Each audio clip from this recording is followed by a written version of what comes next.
आज से शुरू हो रहे संसद के शीतकालीन सत्र में केंद्र सरकार कृषि कानून को रद्द करने संबंधी विधेयक आज सदन में पेश करेगी। बीजेपी ने सभी सांसदों के आज सदन में मौजूद रहने को लेकर व्हिप जारी कर दिया है। वहीं लोकसभा में पास होने के बाद आज ही ये बिल राज्यसभा में भी पेश हो सकता है। केंद्रीय कैबिनेट ने इस बिल को वापस लेने की मंजूरी पहले ही दे दी है। इन कृषि कानूनों को लेकर दिल्ली के सभी बॉर्डर पर बीते एक साल से किसानों का प्रदर्शन चल रहा है। हालांकि कृषि कानून की वापसी के भरोसे के बाद भी एमएसपी की गारंटी देने वाले कानून की मांग के साथ किसानों का प्रदर्शन जारी है। और केंद्रीय मंत्री प्रहलाद पटेल ने विपक्ष से संसद को शांति से चलने की अपील की और साथ ही भरोसा दिया कि सरकार हर मसौदे पर चर्चा के लिए तैयार है। संसद में जो भी विषय आएंगे सरकार ने कहा है और सर्वदलीय बैठक में अध्यक्ष जी ने भी कहा है, तो मुझे लगता है कि ये सबसे अनुकूल परिस्थिति है, इस पर विचार विमर्श करना चाहिए। दूसरी बात किसानों की एमएसपी को लेकर है, इस पर भी सरकार ने पहले से रुख स्पष्ट कर दिया कि हम समिति बनाएंगे, समिति में लोग शामिल हो, चर्चा करें, अगर कोई मसौदा आता है तो उस पर सरकार विचार करेगी। और संसदीय कार्य राज्य मंत्री अर्जुन राम मेघवाल ने बताया कि सरकार सभी मुद्दों पर चर्चा के लिए तैयार है। हर मुद्दे पर चर्चा के लिए तैयार है, सकारात्मक बहस होनी चाहिए और अपोजिशन से भी हमने अपील की है कि बहस आप करिए और हम सरकार की तरफ से हर मुद्दे पर चर्चा करके और आपको जवाब देना चाहते हैं। वहीं कांग्रेस नेता मल्लिकार्जुन खड़गे ने संसद में कृषि कानून से अलग कई और मुद्दों पर बहस की मांग की। बहुत से विषय उभर कर आए, कम से कम 15-20 विषय पे चर्चा हुई और सभी पार्टियों ने ये डिमांड किया, खास करके जो किसानों का मुद्दा है, एमएसपी और इलेक्ट्रिकल बिल, इसके बारे में सरकार तुरंत एक्शन लेना चाहिए और एमएसपी के बारे में एक कानून बनाना चाहिए। और आज से शुरू होने वाले संसद के शीतकालीन सत्र से पहले कल सभी दलों की बैठक हुई। इस बैठक की अध्यक्षता रक्षा मंत्री राजनाथ सिंह और केंद्रीय मंत्री पीयूष गोयल ने की। इस बैठक में इस बार पीएम मोदी शामिल नहीं हुए। संसद सत्र से एक दिन पहले सरकार की तरफ से बुलाई गई इस बैठक में 31 पार्टियों के 42 नेता शामिल हुए। कांग्रेस की तरफ से कांग्रेस नेता मल्लिकार्जुन खड़गे, अधीर रंजन चौधरी और आनंद शर्मा शामिल हुए, जबकि तृणमूल कांग्रेस के सुदीप बनर्जी और डेरेक ओब्रायन शामिल हुए। विपक्षी दलों की तरफ से जो मुद्दे इस बैठक में उठाए गए उनमें महंगाई, बेरोजगारी और किसानों का मुद्दा मुख्य तौर पर शामिल था। सरकार ने विपक्ष को भरोसा दिया है कि उनके उठाए मुद्दे पर सदन में चर्चा होगी। 31 parties participate किया, 42 leaders from various parties participate किया है। बहुत कंस्ट्रक्टिव डिस्कशन हुआ है, कंस्ट्रक्टिव सजेशन आया है। सरकार वो सजेशन सब नज़र में रखते हुए सरकार के तरफ से माननीय राजनाथ सिंह जी ने कहा कि ये जो कुछ भी सजेशन आया है पूरा हम ध्यान में रखेंगे और सरकार नियम के अधीन जो कुछ भी चर्चा माननीय स्पीकर और माननीय चेयरमैन परमिट करते हैं वो सब चर्चा के लिए सरकार तैयार है। बहुत से विषय उभर कर आए, कम से कम 15-20 विषय पे चर्चा हुई और सभी पार्टियों ने ये डिमांड किया, खास करके जो किसानों का मुद्दा है, एमएसपी और इलेक्ट्रिकल बिल, इसके बारे में सरकार तुरंत एक्शन लेना चाहिए और एमएसपी के बारे में एक कानून बनाना चाहिए। शामिल पंजाब की 32 किसान जत्थेबंदियों की बैठक होगी और किसान आंदोलन की आगे की रणनीति को लेकर सिंघू बॉर्डर पर यह बैठक होने जा रही है। 32 जत्थेबंदियों की इस बैठक में घर वापसी की रूपरेखा तैयार हो सकती है। 3 कानूनों के वापसी का ऐलान के बाद अब किसानों ने एमएसपी और बिजली का मुद्दा उठा दिया है और केंद्र सरकार के तीनों कृषि कानून वापस लेने के ऐलान के बाद भी किसान नेता राकेश टिकैत सरकार को धमकी देने से बाज नहीं आ रहे हैं। राकेश टिकैत ने एक बार फिर से दिल्ली में 26 जनवरी की घटना दोहराने की धमकी देते हुए विवादित बयान दे डाला। वे अपने दिमाग ठीक कर ले भारत सरकार। जो गुंडागर्दी करना चाहते हैं वो गुंडागर्दी नहीं उनकी चलेगी। बहुत जेल लिया किसान ने 1 साल। अपने दिमाग ठीक करके एमएसपी पे गारंटी कानून बना दे, नहीं तो हम वेके वही हैं। 26 जनवरी कोई दूर नहीं है, फिर ये 26 जनवरी भी यही है और ये देश का 4 लाख ट्रैक्टर भी यही है और ये देश का किसान भी यही है। अपने दिमाग ठीक करके बात कर ले। यूपी में टीईटी परीक्षा रद्द होने की खबर के बाद खूब हंगामा हुआ। ये परीक्षा पूरे यूपी में होनी थी, लेकिन उससे पहले ही पेपर लीक हो गया, जिसके बाद शिक्षक पात्रता परीक्षा रद्द कर दी गई। और इसी वजह से राज्य के कई शहरों में छात्रों का गुस्सा फूट पड़ा। वाराणसी से सामने आई एक तस्वीर में कुछ छात्र एक परीक्षा केंद्र के बाहर हंगामा करते दिखे। बताया गया कि उन्हें परीक्षा रद्द होने की जानकारी तक नहीं थी, इसलिए उन्होंने परीक्षा केंद्र में दाखिल होने के लिए अपनी पूरी ताकत झोंक दी, लेकिन गेट पर ताला लटका था, जिसे नाराज छात्रों ने धक्का देकर तोड़ने की कोशिश की।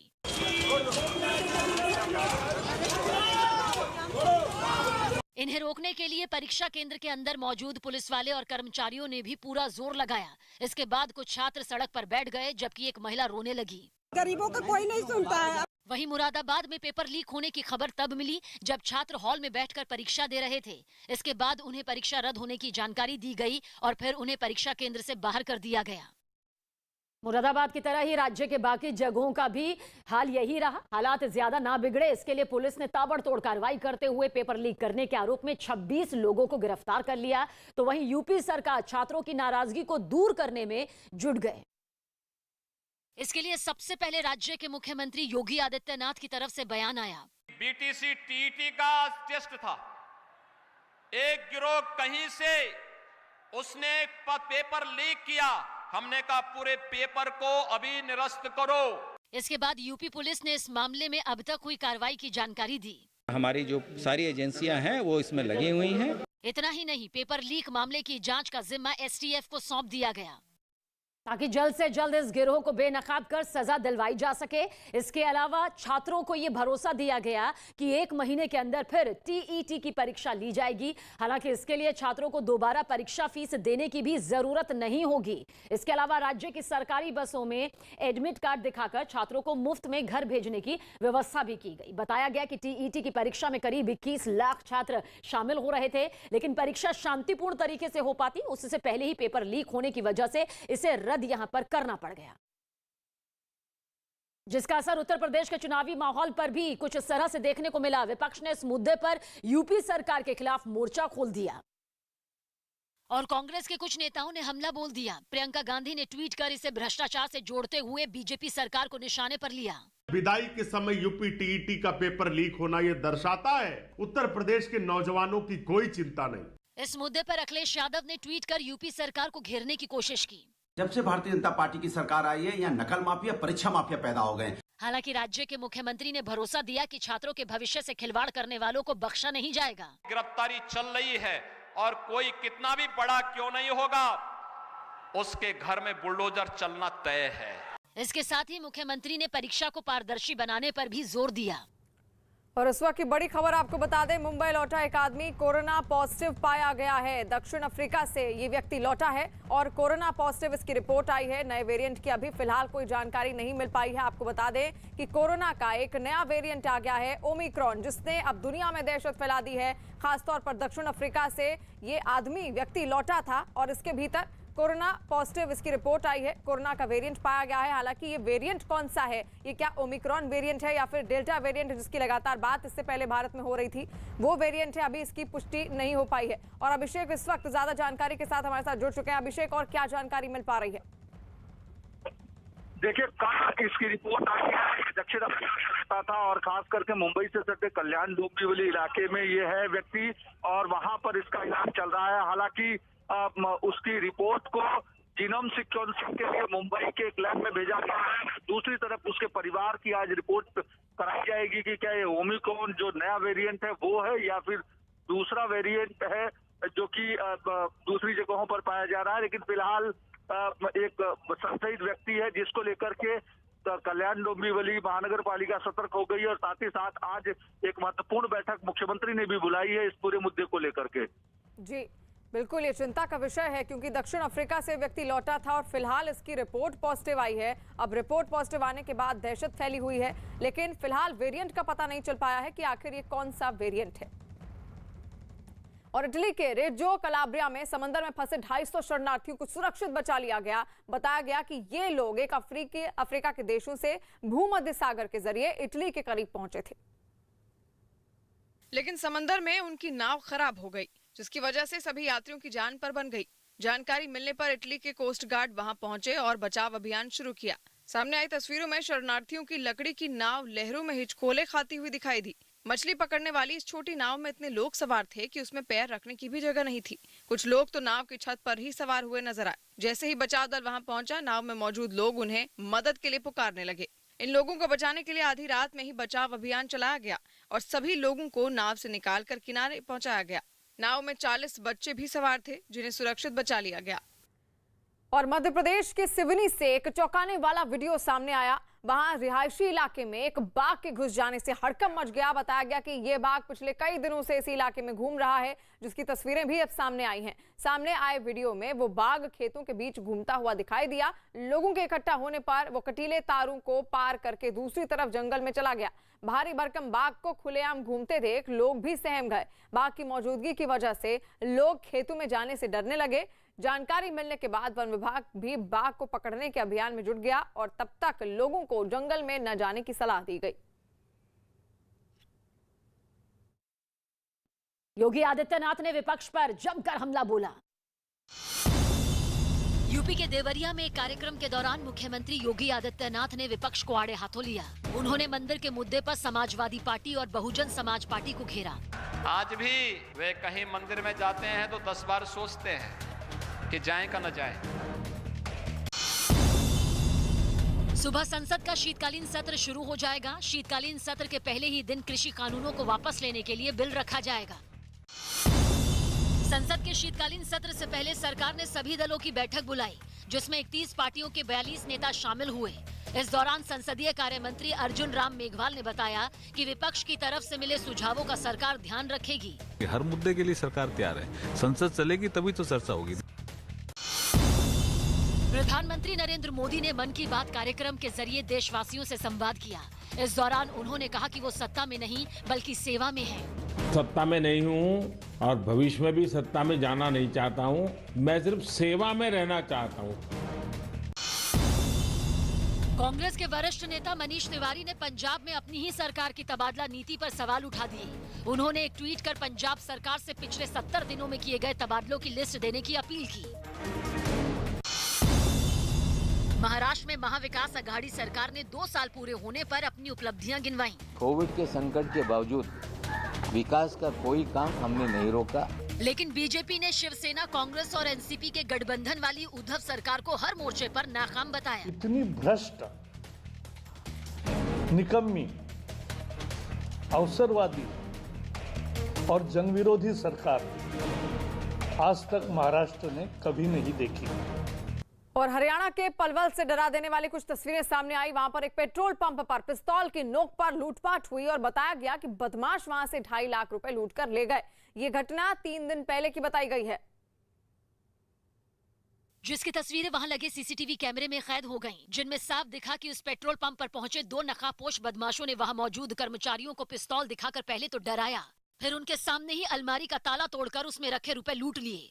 जब एक बदमाश अलमारी से पैसे निकालने में जुटा दिखा, तब दूसरा काउंटर की ड्रॉ को खंगालता नजर आया। इस वारदात की जानकारी मिलने के बाद पुलिस वहां पहुंची और आरोपियों की तलाश में जुट गई। अलमारी का ताला तोड़कर 2.5 लाख रुपए निकाल कर जो फुटेज सामने आई उसमें दिखा कि इससे पहले दोनों बदमाशों ने पेट्रोल पंप पर सो रहे कर्मचारी को लात मारकर उठाया। वो दूसरे पेट्रोल पंप कर्मचारी को पहले से ही धमका चुके थे, इसलिए वो चुपचाप ये सब कुछ देखता रहा। दोनों बदमाश इस वारदात को अंजाम देने के बाद वहां से फरार हो गए। तमिलनाडु की राजधानी चेन्नई समेत कुछ जिलों में बारिश के थमने के बावजूद लोगों की मुसीबत जारी है। पिछले 2 दिनों से इन इलाकों में जोरदार बारिश हुई, जिसकी वजह से जगह जगह बाढ़ जैसे हालात बन गए। और इसी बीच बारिश तो रुक गई, लेकिन चारों तरफ पानी भरने से लोगों की परेशानी जस की तस बनी हुई है।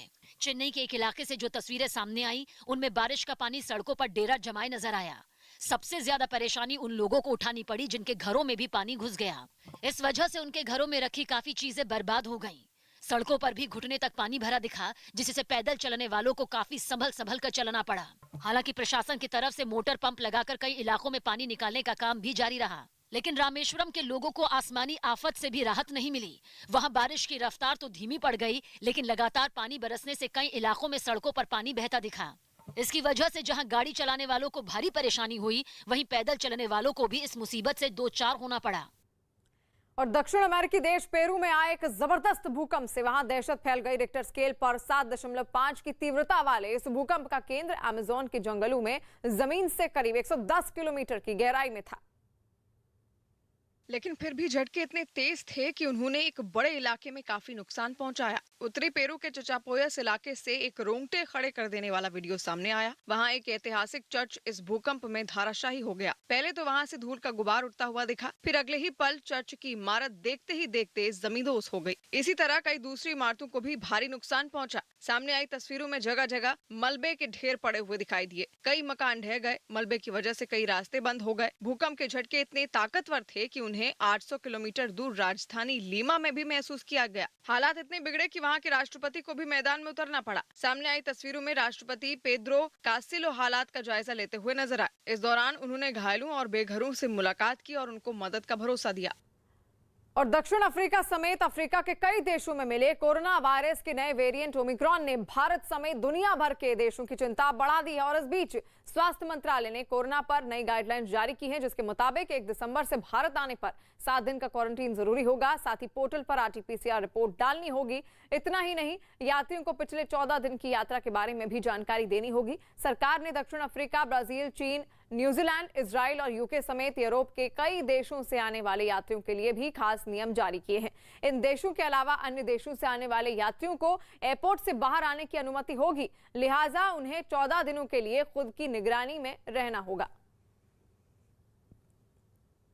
और कोरोना के खतरनाक वेरिएंट सामने आने के बाद हालात को देखते हुए गृह मंत्रालय सतर्क है और संबंधित एजेंसियों को आदेश जारी कर दिया गया है। प्रभावित देशों से आ रहे यात्रियों पर खास नजर रखी जा रही है। साथ ही अंतर्राष्ट्रीय एयरपोर्ट पर बाहर से आने वाले यात्रियों की जांच हो और जीनोम सीक्वेंसिंग के लिए खास इंतजाम किए जाएं। गृह मंत्रालय ने एयरपोर्ट पर कोविड टेस्ट प्रोटोकॉल को और ज्यादा बढ़ाए जाने की बात कही। इसके साथ ही स्वास्थ्य मंत्रालय भी अलर्ट मोड पर है। स्वास्थ्य मंत्रालय ने नए वेरिएंट को लेकर सभी राज्यों को चिट्ठी लिखी है। केंद्रीय स्वास्थ्य सचिव राजेश भूषण ने सभी राज्यों से विदेश से आने वाले यात्रियों की जांच करने के निर्देश दिए हैं। नए वेरिएंट ओमिक्रॉन प्रभावित देशों से आने वाले यात्रियों की स्क्रीनिंग और उन पर खास नजर रखने की बात कही गई है। और उत्तर प्रदेश के मेरठ से दिल दहला देने वाली कुछ तस्वीरें सामने आई। वहां पर एक मकान में आग लगने से 2 बच्चियों की जलकर मौत हो गई। बताया गया कि रसोई गैस सिलेंडर में रिसाव होने की वजह से आग भड़क उठी, जिसने थोड़ी ही देर में पूरे मकान को अपनी चपेट में ले लिया। हादसे के वक्त घर के अंदर मौजूद लोग तो किसी तरह जान बचाकर भागने में कामयाब हो गए, लेकिन 2 छोटी बच्चियां घर के अंदर ही रह गईं, जिनकी झुलसने से मौत हो गई। हादसे की जानकारी मिलने के बाद दमकल की गाड़ियां वहां पर पहुंची और आग बुझाने का काम शुरू किया गया। लपटें इतनी भीषण थी कि जवानों के लिए अंदर घुसना भी मुश्किल हो गया। हालांकि बाद में किसी तरह जवान घर के अंदर घुसे और बचाव अभियान शुरू किया गया। हालांकि अंदर मौजूद बच्चियों को नहीं बचाया जा सका। इस हादसे में घर के अंदर रखा सामान भी पूरी तरह जलकर राख हो गया। गुजरात के भावनगर से एक डराने वाली तस्वीर सामने आई। वहां अलग अलग इलाके में मौजूद शिपयार्ड में अचानक आग लग गई, जिसके बाद वहां का मंजर बेहद डरावना हो गया। कई किलोमीटर दूर से देखे जा सकने वाले धुएं के बादल को देखकर जब लोग वहां पहुंचे तो शिपयार्ड की हालत देख सहम उठे। वहां से काले धुएं का ऐसा गुब्बार उठता नजर आया मानो कोई ज्वालामुखी फट पड़ा हो। कुछ देर तक तो इस धुएं ने सड़क पर कब्जा भी जमाए रखा, जिसकी वजह से लोगों ने अपनी मोटरसाइकिल को रोककर खड़े रहना ही सही समझा।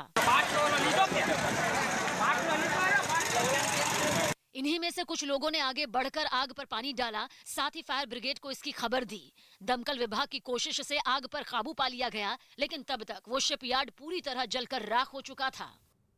कोरोना के नए वेरिएंट ओमिक्रॉन के बढ़ते खतरे को देखते हुए दिल्ली सरकार भी चौकन्नी हो गई है। नए वेरिएंट को लेकर आज दिल्ली में डीडीएमए की एक बड़ी बैठक होने वाली है। उपराज्यपाल अनिल बैजल ने आज हाई लेवल बैठक बुलाई है, जिसमें कोरोना की वर्तमान स्थिति और तैयारियों पर चर्चा होगी। इस बैठक में कोरोना एक्सपर्ट और उड्डयन मंत्रालय के प्रतिनिधि भी मौजूद रहेंगे। वहीं मुख्यमंत्री अरविंद केजरीवाल ने भी प्रधानमंत्री मोदी को चिट्ठी लिखकर प्रभावित देश से आने वाले हवाई जहाज को रोकने का आग्रह किया है। हरक सिंह रावत का नाचते हुए एक वीडियो वायरल हो गया। उत्तराखंड के कैबिनेट मंत्री और बीजेपी नेता हरक सिंह रावत का डांस करने का एक वीडियो सोशल मीडिया पर वायरल हो गया। इस वीडियो में हरक सिंह रावत कोटद्वार में आयोजित एक शादी समारोह में गढ़वाली गीत पर जमकर थिरके।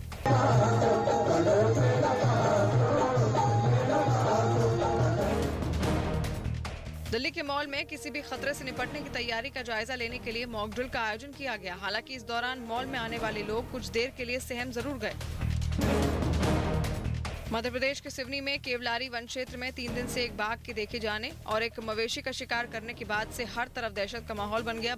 बाघ को कई बार जंगल से लगे खेतों में देखा गया, जिसके बाद वन विभाग ने बाघ की तलाशी शुरू कर दी। मेरठ के खंडक इलाके में एक घर में एलपीजी सिलेंडर लीक होने से आग लग गई। इस हादसे में 21 दिन की बच्ची समेत 2 बच्चियों की जलने से मौत हो गई, जिसके बाद चारों तरफ मातम पसर गया। उत्तराखंड के ऋषिकेश के परमार्थ घाट पर राष्ट्रपति रामनाथ कोविंद गंगा आरती में शामिल हुए। इस दौरान उनके साथ उनकी पत्नी भी मौजूद रही। नेपाल सरकार ने अफ्रीकी देशों के नागरिकों के नेपाल आने पर रोक लगा दी। कोरोना का नया ओमिक्रॉन वेरिएंट मिलने के बाद एहतियात के तौर पर नेपाल सरकार ने फैसला लिया है। और उत्तर प्रदेश के अलीगढ़ से चौंकाने वाला वीडियो सामने आया है। वहां पर मोटरसाइकिल सवार लोगों ने एक होमगार्ड की सरेआम पिटाई कर दी। बताया गया कि यह हाईवे पर गलत दिशा से आ रही कार की मोटरसाइकिल से टक्कर हो गई, जिसके बाद मोटरसाइकिल सवार दोनों लोगों ने कार सवार लड़कों को नीचे उतार लिया और उनकी पिटाई शुरू कर दी। दोनों को दौड़ा कर पीटा गया। इस दौरान वहां काफी भीड़ इकट्ठा हो गई, लेकिन गुंडागर्दी पर उतारू मोटरसाइकिल सवारों ने किसी की परवाह नहीं की। दोनों लड़के हाथ जोड़कर माफी मांगते हुए नजर आए, लेकिन इसके बावजूद उन्हें नहीं छोड़ा गया। इस दौरान वहां से गुजर रहे एक होमगार्ड ने जब बीच बचाव की कोशिश की तो उसके साथ भी हाथापाई की गई। बाद में किसी तरह इलाके के लोगों ने बीच बचाव कर मामला शांत करवाया। जानकारी मिलने पर पुलिस भी वहां पर पहुंची और आरोपियों के खिलाफ कार्रवाई शुरू की। उत्तर प्रदेश के आजमगढ़ से चौंकाने वाली तस्वीर यहां सामने आई। वहां एक पड़ोसी के घर की मरम्मत दूसरे घर के लिए घाटे का सौदा साबित हुई। आरोप है कि संत कबीर नगर में एक मकान के बेसमेंट में हो रही खुदाई की वजह से पास वाला मकान भरभराकर गिर गया और उसका वीडियो बनाने के लिए वहां भीड़ जुटी दिखी, जिनके सामने एक छोटी सी धमाके की आवाज आई और फिर 2 मंजिला मकान एक झटके में मिट्टी में मिल गया। मकान के अंदर का वीडियो तो और भी हैरान करने वाला था। उसमें मौजूद सारी चीजें पूरी तरह बर्बाद हो गई। इस घटना के बाद पूरे इलाके में धूल का गुब्बार छा गया। सड़क पर तो एक दूसरे को देख पाना तक मुश्किल हो गया। बताया गया कि हादसे के वक्त उस मकान में कोई मौजूद नहीं था, इसलिए किसी को चोट नहीं आई, लेकिन मकान गिरने से मकान मालिक को करीब 50 लाख के नुकसान की आशंका जताई गई। और कोरोना के नए वेरिएंट ओमिक्रॉन के बढ़ते खतरे पर महाराष्ट्र के सीएम उद्धव ठाकरे ने मंत्रियों, अधिकारियों और राज्य के सभी जिलों के डीएम के साथ एक अहम बैठक की। इस बैठक में मुख्यमंत्री को ने चेतावनी देते हुए कहा कि महाराष्ट्र के लोग अगर लॉकडाउन नहीं चाहते हैं तो उन्हें कोरोना के नियमों का पालन करना होगा। वहीं मुख्यमंत्री ने विदेश से आने वालों पर कड़ी निगरानी रखने के निर्देश दिए। उन्होंने अधिकारियों को मास्क न लगाने और भीड़भाड़ करने वाले लोगों पर कार्रवाई करने को कहा। साथ ही नए वेरिएंट को लेकर ऑक्सीजन से लेकर दवा और उपलब्धता, बेड की उपलब्धता सुनिश्चित करने के निर्देश दिए। और दिल्ली के साकेत से हैरान करने वाली कुछ तस्वीरें सामने आई। वहां पर एक मॉल के अंदर पुलिस के हथियारबंद जवान घुस गए और बताया गया कि ये दिल्ली पुलिस की एक मॉक ड्रिल थी, जिसके जरिए आतंकी हमले जैसे हालात में फौरन कार्रवाई करने की तैयारी परखी गई। और इसके लिए आतंकी हमले की तरह ही सीन तैयार किया गया। सामने आई तस्वीरों में कुछ लोग मॉल के अंदर मौजूद लोगों को पिस्तौल के दम पर बंधक बनाए नजर आए। जानकारी मिलते ही पुलिस के जवान वहां पहुंचे और पलटवार की तैयारी शुरू की। तस्वीरों में एक पुलिस वाला छिपकर पिस्तौल से निशाना लगाता हुआ नजर आया। कुछ ही देर के अंदर दिल्ली पुलिस की स्पेशल स्वॉट टीम वहां पहुंच गई। खासतौर पर आतंकी हमलों से निपटने के लिए बनाई गई इस टीम ने मोर्चा संभाला और जवाबी कार्रवाई शुरू की। आधुनिक और खतरनाक हथियारों से लैस इन जवानों ने जल्द ही हमलावरों को काबू कर लिया। इस दौरान बंधकों को सुरक्षित निकाले जाने का भी अभ्यास किया गया। बाद में दूसरी टीमें और बम निरोधक दस्ता भी वहां पर पहुंच गया और पूरे इलाके की तलाशी ली गई। मॉक ड्रिल के दौरान एम्बुलेंस और दमकल की गाड़ियां भी वहां पहुंची, जिनके जरिए घायलों को वक्त पर इलाज देने और अस्पताल पहुंचाने की तैयारियां भी जांची गई। इस दौरान ड्रोन से पूरे ऑपरेशन की निगरानी की गई। बिहार के दानापुर से हैरान करने वाली तस्वीरें सामने आई। बताया गया कि वहां एक तेज रफ्तार कार ने 2 पुलिस वालों को कुचलने की कोशिश की, जिसके बाद कार चलाने वाले को लोगों ने घेर कर खूब पीटा और उसकी कार में भी जमकर तोड़फोड़ की। पुलिस वालों ने आरोप लगाया कि तेजी से आती कार को जब उन्होंने रोकने की कोशिश की तो रुकने की बजाय उसने उन्हें ही निशाना बना लिया। इसके बाद पुलिस वालों ने दौड़ लगाकर उसे रोका और कार से निकालकर कई तमाचे जड़े। आरोपी शख्स को पुलिस वाले पीटते पीटते पास के थाने लेकर गए। पुलिस वालों ने दावा किया कि इस घटना में उन लोगों की जान बाल बाल बची। यह हुआ है कि क्या ऐसा कि एम्स की तरफ से इतना तेजी में आ रहा था, इसको रोकते रोकते सबको मार दिया। वहीं दूसरी तरफ कार चलाने वाले ने अपनी सफाई में कहा कि ये सब उससे गलती से हुआ। हाथ पकड़ लेंगे, हम साइड कर रहे थे तो क्लच छूट गया पैर से। तेज रफ्तार कार के कहर से गुस्साए लोगों ने कार के रुकते ही उस पर धावा बोल दिया और उसके शीशे और दरवाजों पर कई डंडे चलाए। सड़क पर हुए इस हंगामे को देखने के लिए वहां कई लोगों का हुजूम भी जुट गया। और मुंबई के पास ठाणे में एक मैरिज हॉल में जबरदस्त आग लगने से अफरा तफरी का माहौल बन गया। आग किस वजह से लगी इसका अभी तक पता नहीं चल पाया है, लेकिन वहां से जो तस्वीरें सामने आई उनमें भीषण लपटें हाहाकार मचाती हुई नजर आई। लपटें कई फीट ऊंची उठती हुई दिखी। भयानक आग की वजह से इलाके में हड़कंप मच गया। लोग भी बाहर निकल गए और बाद में दमकल की कई गाड़ियां मौके पर पहुंची, जिन्होंने पानी की बौछार कर आग को बुझाने की पूरी कोशिश की, लेकिन लपटें इतनी जबरदस्त थी कि उन पर पानी की बौछारों का भी कोई असर पड़ता हुआ नहीं दिखा। हालांकि बाद में काफी देर की मशक्कत के बाद आग को बुझा लिया गया।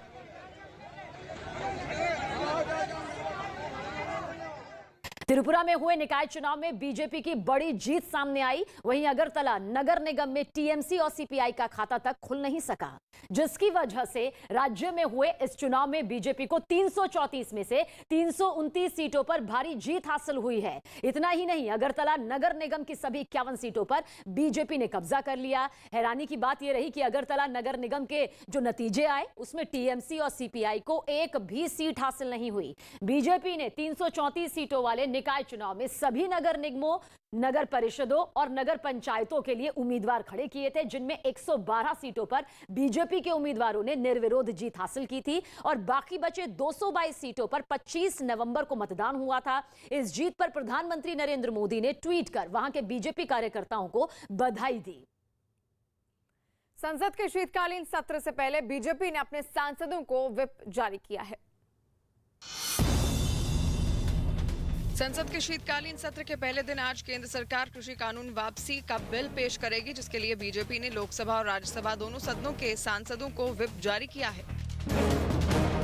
वरिष्ठ नौकरशाह विवेक जौहरी को सीबीआईसी यानी केंद्रीय अप्रत्यक्ष कर और सीमा शुल्क बोर्ड का अध्यक्ष नियुक्त किया गया। जौहरी 1985 बैच के भारतीय राजस्व सेवा में अधिकारी रहे हैं और फिलहाल सीबीआईसी के सदस्य के रूप में काम कर रहे थे।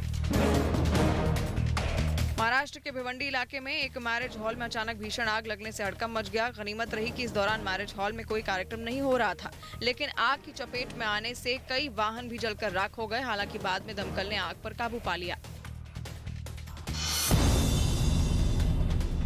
कानपुर में जारी पहले टेस्ट के 5वें दिन आज न्यूजीलैंड की टीम भारत के दिए 284 रन के लक्ष्य का पीछा करने उतरेगी।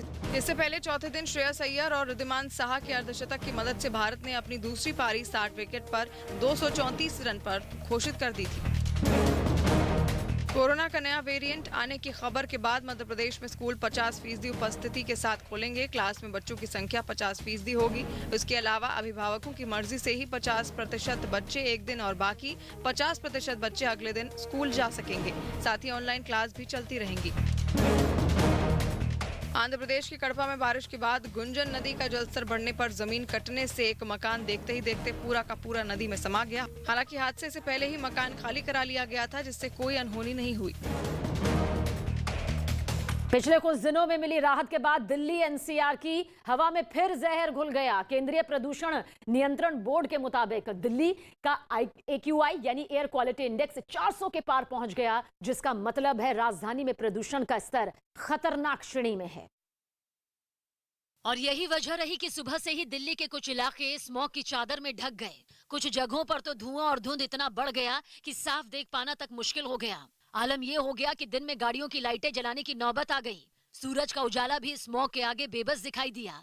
सबसे ज्यादा परेशानी उन लोगों को उठानी पड़ी जो सुबह की सैर के लिए अपने घरों से निकले। This time that the levels are high because I'm not able to do that much kind of rounds which I used to do before. Delhi में स्मॉग की वजह से साइकिलिंग करने वाले लोगों को भी दिक्कतों का सामना करना पड़ा। काफी ज्यादा साइकिल कर पाता था, बट अभी पॉल्यूशन की वजह से जैसे हमें बहुत ब्रीथिंग प्रॉब्लम होती है। दिल्ली की ही तरह यूपी के नोएडा में भी लोगों को जहरीली हवा का सामना करना पड़ा। स्मॉग ने दिन भर अंधेरा छाए रखा और लोग अपने घरों में ही कैद होकर रह गए। नोएडा के अलावा गाजियाबाद और मेरठ के भी आसमान में स्मॉग की चादर बिछी दिखी।